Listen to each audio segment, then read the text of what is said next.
Hello everyone and welcome to this week's episode of SUGTalks.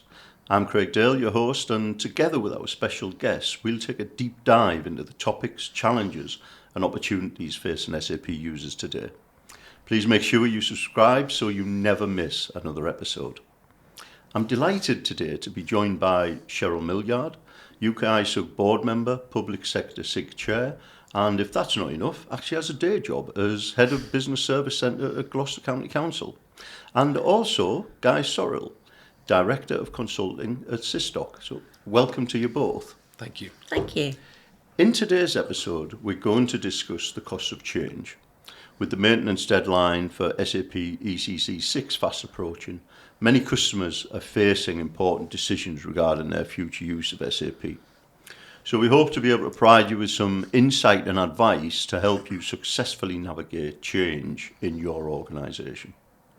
But before we get into that, I've been so excited to actually record this episode as we're doing it in person, the first one we've ever been able to do in person. Everything else has been online. And we're actually recording it at UKISUG Connect, our annual conference. It's been great to see so many people face to face again. And I'd just like to now throw it over to you both and ask you, what have you been looking forward to most on our return to Birmingham? I'll start with you, Cheryl, if I may. I think I've missed that buzz of so many people here at the ICC and that atmosphere and everybody having that real common objective. We've got something in common, which is our passion for SAP. And I've really been looking forward to just getting into that buzz and talking to people, and it's just been fantastic, really good. Oh, excellent. Guy? Well, similar to Cheryl, remote working has had its benefits. It's changed our lives a lot, but nothing beats meeting people face to face. We have Teams, we have Zoom. There are lots of fantastic technologies to support remote working, but nothing beats meeting people, listening to them, looking face to face, listening to the stories, their experiences over the last couple of years. So that's been absolutely fantastic over the last 2 days. I have to agree. And, if you look at the way kind of events and meetings have been delivered in the past 20 months or so, virtually all of them have been online. Mm-hmm. And what you don't get, I don't think, okay, you can get the key points, key discussion, but where's the discussion after the discussion, if you know what I mean? That where you perhaps can grab a coffee together or even grab a beer together later just to talk over what you were talking about earlier and go in a bit deeper. Yeah. And back actually to the main topic, I know just before this recording, you were actually presenting a session regarding Gloucestershire County Council's change journey together. And can you tell us a little bit more about how that went? Yeah, it was a really good session, actually. I presented with Alex Wilton from Sysdoc, and the title of our session was, You Can't Optimise Your SAP Without Optimising Your People. And the room was full, and there was a really great atmosphere, lots of interaction, and our session was really about putting people at the heart of your SAP transformation. So we know that implementing the best technology with best practice SAP business processes and fantastic data processing and information flows across your organisation isn't enough. It's the people that make the difference. They use the software, they transact the processes, they interpret the information. In fact, they work out what information and what data to pull together to begin with. And they will make your SAP project a success.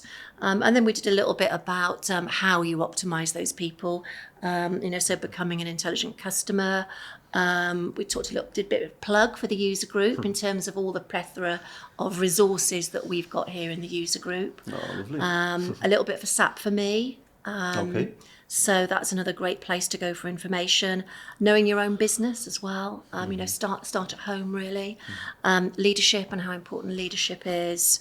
Vision and that telling a story and what your journey is. Knowing your people, your stakeholders, your customers, your suppliers. Mapping those personas of people. And we had somebody with a real difficult question at the end, and Alex came and said, well, remember that I talked about personas, and actually, you could talk about these different sets of people in your organisation, because you'll always have a wide range of people. And if you worked out their journey for that type of persona, then that's the way you start the dialogue, you start engaging with them. So it was a really great session, really interactive.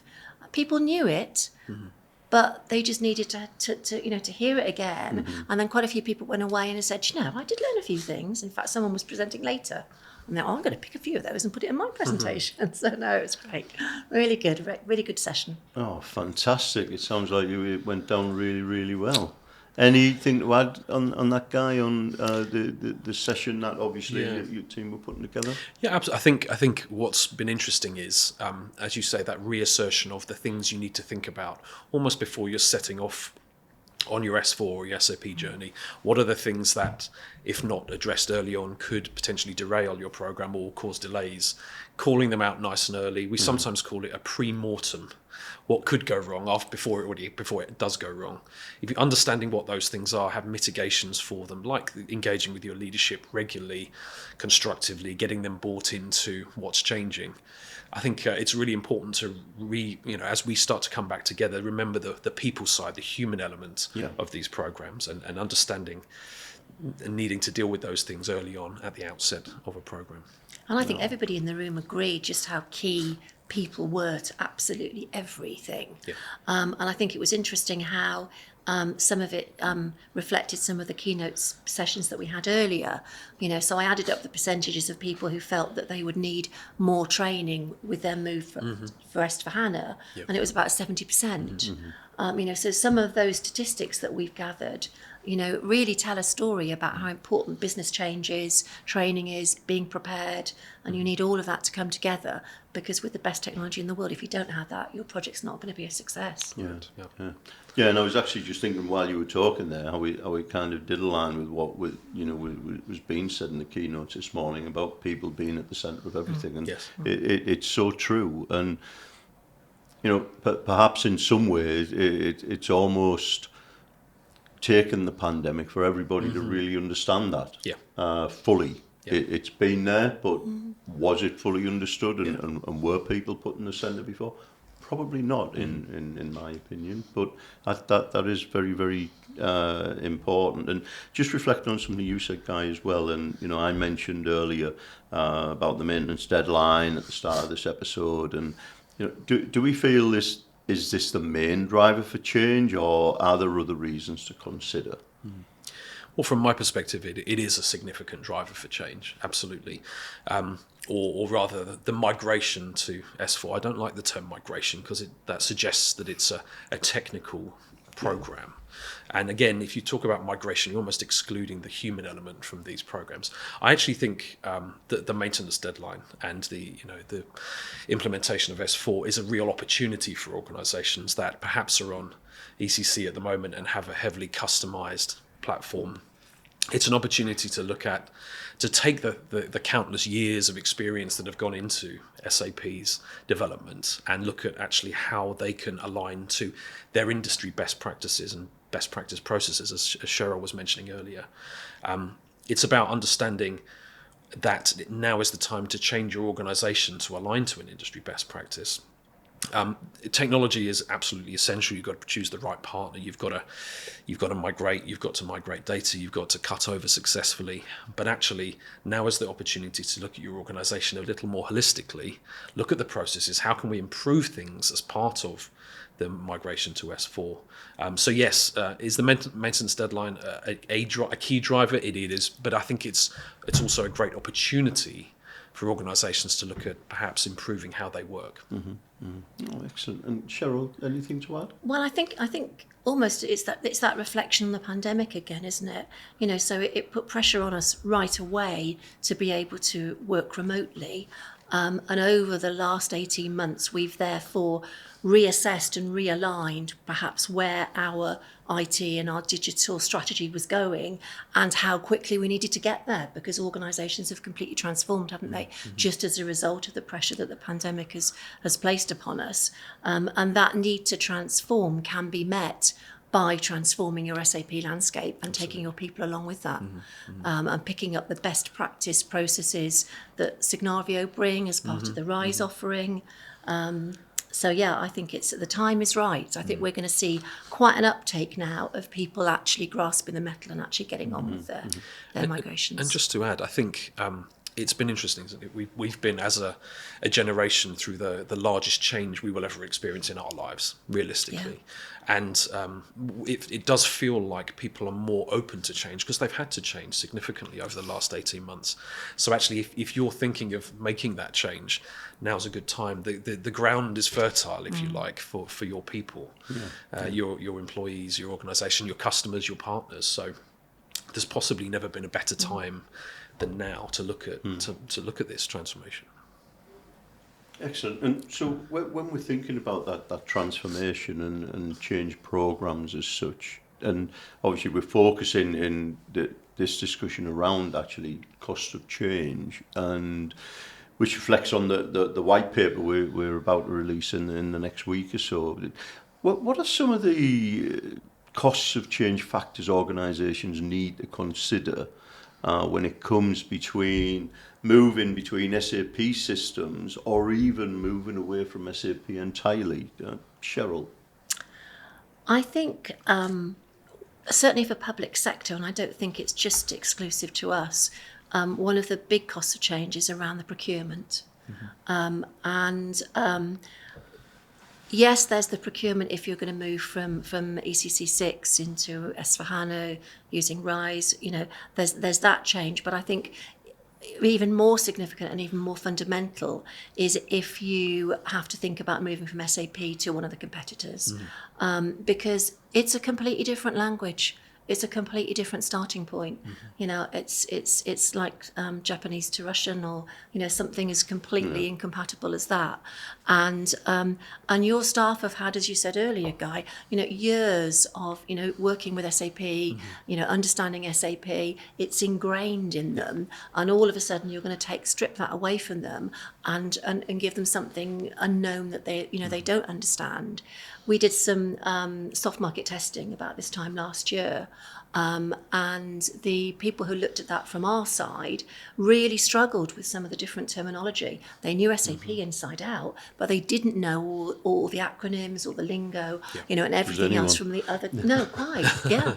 And so it was really hard to, to digest that really. So I think that the cost of procurement shouldn't be underestimated. Absolutely, and I think if you are thinking about moving away from SAP, it has to be a very conscious decision with all the right boxes having been ticked. And certainly I think it's good to get an independent, objective party if you can find them to support these decisions, to help you plan objectively, independently, looking at your costs, looking at your plan. What do you want to achieve? What are the outcomes that you're trying to achieve? So whilst there may be a cost of getting a third party to support that, I think having that objectivity, if you feel you don't have the capacity internally, is of value if you can find such an organisation, Cheryl. Yeah, we've talked, haven't we? We thought exactly the same thing actually, and we wanted to make sure that we had an independent view, that we were being fair and objective. So we went out to the marketplace to try and procure exactly that sort of resource, someone who could help us with the procurement, help us with the procurement strategy, help us write the invitation to tender, expressions of interest, everything like that.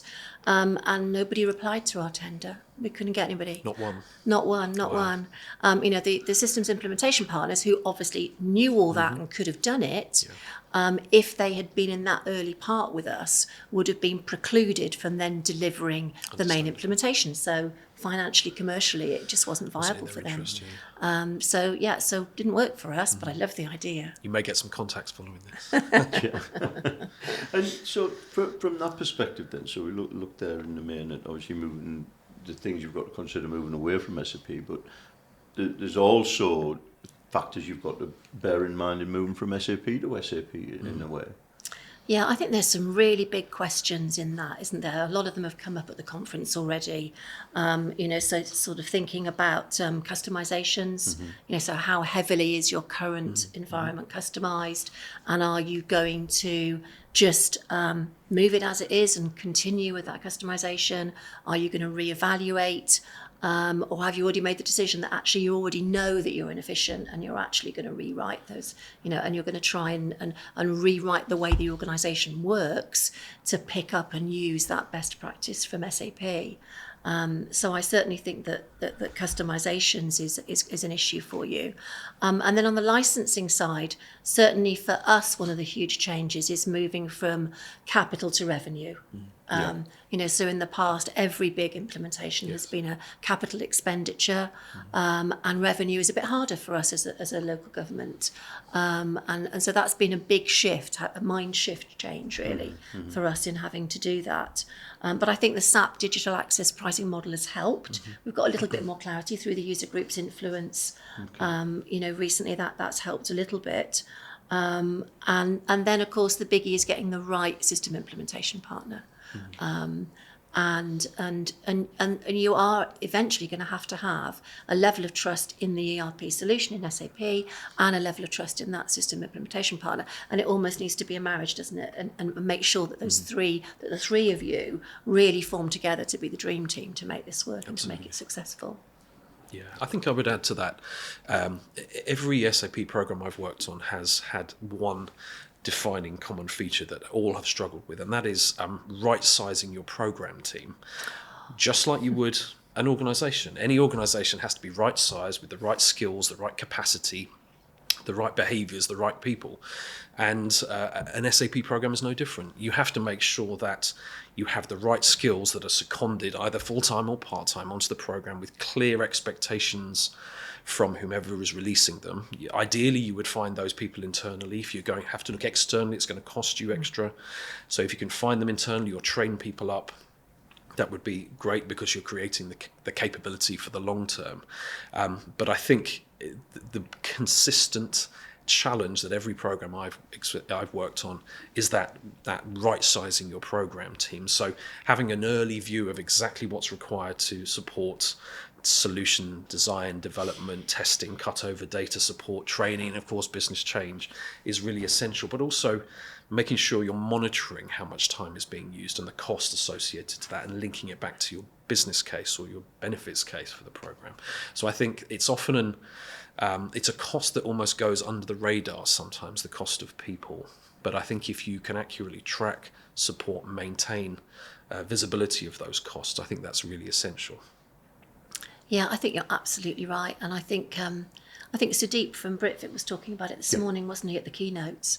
And it seemed to me like his approach was that you take your best people from in your organisation, because this is going to be a big thing for you, and to make it successful, that's perhaps a way, and then you just backfill for those people. We had a session with our current support partner just last week, actually, about working out what sort of size we need to be for our move to RISE. And actually, a few people there, and I had directors there as well. I think it was a bit of an eye-opener. About how much resource was needed.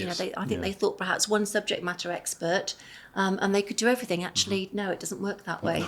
Actually, you need a good team and a big team, and it's probably different from when we first went live with SAP 14 years ago, where there were 25 of us, 25 from the system implementation partner, all in a room. So obviously now we're remote as well, and there'll be some hybrid working, but also that it's much more about agile. So it's a change in the way that you do it. But you're still going to need a significant resource if you want to make this successful. Absolutely. It's really interesting that, and we're talking about that hidden human cost, and I'm sure there must be many other hidden costs that people often don't think about.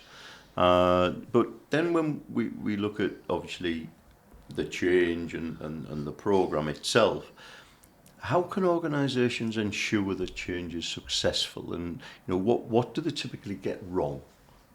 Guy, what do you think? So I think a big point for me is around process. Now, for me, processes are the backbone of an organisation. If your data is like the blood and the processes are like the bones that hold the structure of the organisation together. So one of the big things we promote, and I certainly promote, is getting your business processes fully documented, your to-be business processes. So if you're embarking on an S4, an SAP journey, understanding what the best practices processes are that SAP now has, understanding how you're going to integrate them into your processes, fully documenting them, but also then building a series of potentially process visualizations that you can start to articulate how the processes are going to change. I think that's a really important piece that sometimes organizations almost look as an optional extra. Well, do we really need to document our processes? We've done without them for years, so why do we need to document them now? I think it should be one of the first things that people do on an SAP program, because then you can always go back to, well, this is how we've designed our organization around SAP, and constantly go back to how that's going to look. And of course, understanding the change element, the change management delta through those business processes. Yeah. And I suppose that's where a lot of the customizations will come as well, when you're trying to bend SAP to your processes. Absolutely. Rather than taking that step back. And we know what happens when you do that. Yeah. But I think the gaps are important, aren't they? Even if you've taken a stance to say, we're going to stick with out-of-the-box standard SAP best practice, even to identify those gaps is a good thing, because you can begin to set your organisation's expectations about how much they might have to change their processes to meet the SAP workflows and processes, but also there's other things that you can use to plug the gap, like some of the SAP third-party apps and things like that. So if you know about those in advance, you know what your scope is going to be. So you're trying to flush out some of those things that could trip you up further down the line. Yes, absolutely. I think a couple of other things for me. I'm going to say this obviously, but ensuring that change is being embedded across your organisation will support will potentially prevent the longer term cost bleed of a program. So for me, engaging with leadership very early, very positively, very proactively on your journey is absolutely essential. Making the leadership group feel like they've had a voice, they've been part of the decision making. They may not be able to make every decision, but they've been consulted, making sure that they understand their role in making the program a success. I think also identifying early adopters, that change community for your organisation, absolutely essential. And then what I like to affectionately call your Sheilas. I probably need to explain that now. A Sheila is somebody, it's from my first ever SAP program. Sheila was a lady who was not the most senior in her part of the organisation. She was actually the team administrator. But she was somebody who was hugely respected, was a technology advocate, was a relied upon person and a go-to person. Now we needed to find somebody who was an advocate of change within an engineering community, and somebody said, well, you need to speak to Sheila. And so Sheila became the poster person for our change program, and actually was incredibly successful, because people would say, well, if Sheila's saying this is the right thing to do, then we must do the same. So I always talk about identify your Sheilas. It may be a different person in a different organisation, but it was Sheila in this organisation. It's almost like the authority stroke influence without position. Yes, correct. There are always those people in organisations, and identifying them is very important. Yeah. There was sometimes a scepticism of structured leadership, isn't there? So to find, as you say, an informal leader, a peer leader, can be very valuable. I don't know if you've experienced that, Cheryl. I have, yes. Which is why I was giggling a little bit. But I still think that the actual leaders in your organisation need to be able to get people excited. They need to be out there. They need to be telling a story. They need to be more than engaging. They've got to say why this is so important. Why are we doing it now in a language that the people that work in that organisation understand? And they can't stop that. It's got to be proactive. It's got to be at every opportunity. Because they're probably one of the best advocates to really, get people excited and get people engaged. On one SAP program, I completely agree. On one SAP program we worked on, we actually set up a leadership charter. as part of the kickoff for the SAP program, and actually we asked all the leadership to proactively sign up to this charter of how they were going to personally support the success of the program. The program was largely a success, which is great. But actually having something almost binding to go back to and say, well, we all committed to this. We all need to see this through. Was helpful. Yeah. It's quite interesting, isn't it? Back to your point there, Cheryl, I think it is very important in, successful change as well, from my perspective, is you've got to have leadership buy-in and ownership. Yes. To drive it, and especially if you need to go capping on for more money as well. It sometimes happens, now and again. But it can't really just be somebody behind the scenes, I don't think. No. I think if you want to do this well, it's got to be, I said earlier on, it's ideally somebody with some charisma, and there are a few laughs around the room, and that does make a huge difference. Yeah. That is what gets people excited. It certainly does. Active and visible, not just forwarding on emails that the program team has asked to send. Yeah. I think another point that's worth sharing is talking about measuring successful outcomes. Now, quite often, we'll speak to organisations and we'll say, well, what are you really trying to achieve? And they'll say, well, we're trying to implement SAP. Well, yes, that's an outcome. You want to successfully implement SAP or migrate to S4, transition to S4, excuse me. But actually, what organisational outcomes are you trying to achieve? So having those clear outcomes, the success measures, if you like, understanding what they are and really sticking to them is important. So Sysdoc's heritage is in aviation, and typically a commercial pilot would never take off without knowing their destination and what success looks like for them. And success for a pilot is landing, a safe flight, landing safely, and depositing your passengers to the arrivals departure and all their baggage being taken to to be reunited with them. Similarly, in an SAP program, we need to understand what outcomes, what are the success measures, what does good look like following the program. And I think very often programs don't necessarily look at that, and all should, in my opinion. And just again, reflecting back earlier, we were talking about partners and obviously that independent view to help support. But what roles do you see SAP and partners playing in helping organisations with change? I think it was interesting listening to Mikhail this morning about the focus that SAP is putting on customer success, and the customer success principles, and changing incentives for the account managers so that it's not just that they don't get bonus just based on new business. It's based on ongoing revenue as well. And I think Mikhail hinted at some more news on that next year, which would be quite interesting. But I think that's important, and I think we are starting to see a sort of sea change in SAP about this not just being about new business, new revenue. It's more about actually at the end of this, once we've got our subscription, our license deal sorted, actually the end game being, has that delivered customer success? Are the benefits being delivered by the organisation? And I think the customer success stories that were recently held, were great examples of that. From the sort of system implementation partners, I'm thinking their experience of other projects, what worked well, what didn't work well, the lessons learned. I think they can help with that gap analysis that we talked about earlier.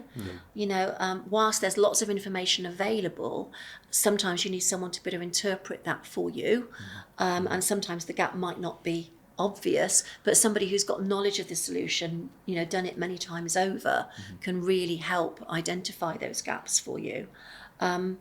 And I mean, in an ideal world, and I know this won't happen all the time, but a partner who knows your organisation is really great. That's the bonus ball really for me. And wants to take the time to do that. Absolutely. Yeah, rather than get out. Yeah, absolutely. Yeah.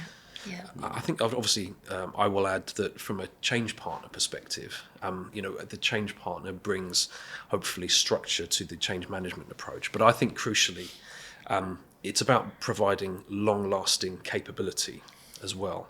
It's we have a phrase, creating a capability, not a dependency. Now, it might be strange for a consultancy to say that, but actually it's very powerful when you leave a legacy of people who understand how change is successful, but also they can take that into the future programs that will inevitably come. So I think that's an essential part of the role that consultancies can play. Yeah, we were talking about that a bit earlier, and I think we were going to have a slide that said "Don't rely on consultants," which sounds really negative, particularly as you're co-delivering with consultants. But actually, it is about upskilling yourself, becoming an independent. Because however brilliant that consultancy is, they're gonna move on to the next project. And you're going to be there, and you're going to have that legacy of expertise to make sure that you continue to deliver great training when you get people changing jobs or new starters, that you continue to keep the momentum going so that you're monitoring and delivering those benefits. Absolutely. And do you see RISE with SAP helping some organisations reduce the cost of change? Well, I think I learned a lot about RISE this morning from Simon Carpenter from SAP, and it's the first time that I've heard actual metrics being used in terms of, how many transactions of Ariba, how much data you can have in Signavia to crunch to have a look at your processes. But I haven't yet got my head around that, reducing the cost of change in terms of business change, certainly in terms of SAP extending their accountability and having responsibility for the entire stack, the hyperscaler and everything. If that's going to reduce your cost in terms of thinking if you have several contracts in place and having to manage those contracts. So there's going to be a real cost saving there, but I'm not quite sure about the business change aspect yet. Yes, I was going to say a similar thing. There's still an element of focus on the technology. Yeah. So when we talk about RISE being supporting transformation, are we talking about transformation holistically, or are we really talking about technology transformation? So I still think there is a place for a structured approach to change in the broadest sense, twinned with RISE, and actually those two together could be incredibly powerful. Lovely. Thank you very much. And we're coming towards the end now, and I just wondered, in the final throes of the conversation, is there one piece of lasting advice you could give to organisations who are looking to embark on a change programme? I have two simple words, which is prepare well. So as we've covered some of the points already, so ensure you have the right leadership, sponsorship support, not just at the outset, but throughout the lifetime of the program. Ensure you have a really clear vision, or as we like to say, a destination, the outcomes that you're trying to achieve linked to your business case. Make sure you've got the right people, again, we've touched on this, that are supporting the program. But importantly, that you've got the funds to get you to your destination, not to get you to a point of go live. Now, it might be that your end point is some months beyond the normal end of a program, but you've got to be really clear on what that endpoint destination is. Equally, what does your business as usual support model look like? So all of these things that you would typically think about during the lifetime of a program, I actually think these are the things you need to think about at the very outset of the program before you've truly embarked. So it may be a cliche perhaps, but fail to prepare to fail. Yeah. So prepare well. Yeah. Thank you. Cheryl? Well, I think Guy said it all, really. I'm going to struggle to top that, really. And I would just say, just don't underestimate the importance of business change management, and don't underestimate how absolutely crucial it is to the success of your project and the delivery of the benefits, really. One of the things that the white paper says is, you should look to spending about 30% of your budget on business change. And I think, from my experience, that's pretty much spot on. Yeah. Okay, Cheryl, Guy, thank you so much. Thank you for taking the time out of a very busy day here. You guys are connecting, and for your incredible insights into this topic. And if you'd like to find out more on the topic and the costs of change, we will be publishing our white paper in the coming weeks, which will be available to all user group members completely free of charge. So please keep an eye out for the notifications coming in your inbox very soon. And thank you for listening. We hope you enjoyed the conversation and found it valuable. So until the next time, stay safe, stay well, and keep washing your hands.